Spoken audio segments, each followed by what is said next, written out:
Ketika sihir yang didambakan ternyata malah menghancurkan. Setiap orang selalu punya bakat yang udah ditentukan sejak mereka lahir. Begitu juga dengan penyihir. Di dunia ini penuh dengan sihir yang bisa mempermudah kehidupan. Tapi manusia biasa nggak bisa dan nggak tahu cara menggunakan sihir. Cuma penyihir yang bisa merapal mantra dan menggunakan kekuatannya. Orang biasa seperti Koko cuma bisa nikmatin sihir yang udah ada. Koko cuma seorang pengrajin kain yang terpesona sama kekuatan sihir. Makanya dia girang banget pas ada kereta Pegasus datang ke tempat dia. Nah, Koko ini juga termasuk salah satu pengrajin yang hebat di desa ini. Keterampilannya dipuji sama salah satu pelanggannya namanya Kifrey. Dia bilang hasil kerjanya akurat seperti menggunakan sihir. Tapi Koko nggak ngerasa begitu karena menurut dia sihir itu lebih berkilau dan murni.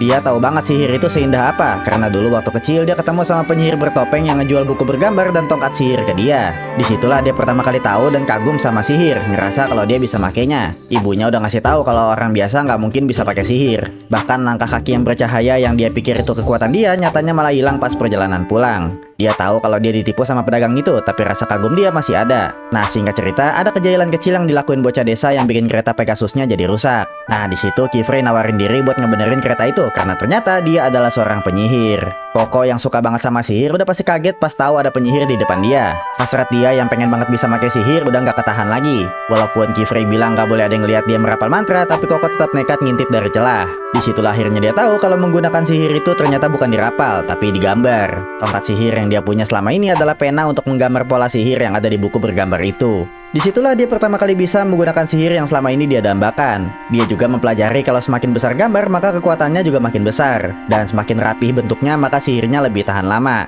Akhirnya dia coba jiplak sihir langsung dari bukunya. Dengan pola yang sempurna dia nggak tahu kalau yang dia gambar ternyata adalah sihir terlarang yang sangat berbahaya dan bikin ibunya terjebak di sana. Itulah alasan kenapa penyihir merahasiakan karena bisa bikin bencana kayak gini. Tadinya ingatan Koko mau dihapus, tapi Kifrey sadar kalau buku bergambar punya Koko bisa digunakan buat melacak pemiliknya, yaitu kelompok berbahaya yang selama ini Kifrey cari. Akhirnya mereka berdua bekerja sama karena punya tujuan masing-masing, yaitu Koko harus belajar sihir supaya bisa nyelamatin ibunya, sedangkan Kifrey mau menggunakan kekuatan Koko untuk melacak musuhnya. Dan mulai saat ini Koko resmi menjadi seorang penyihir. Judul animenya Tongariboshi no Atelier dengan genre fantasi dan seinen.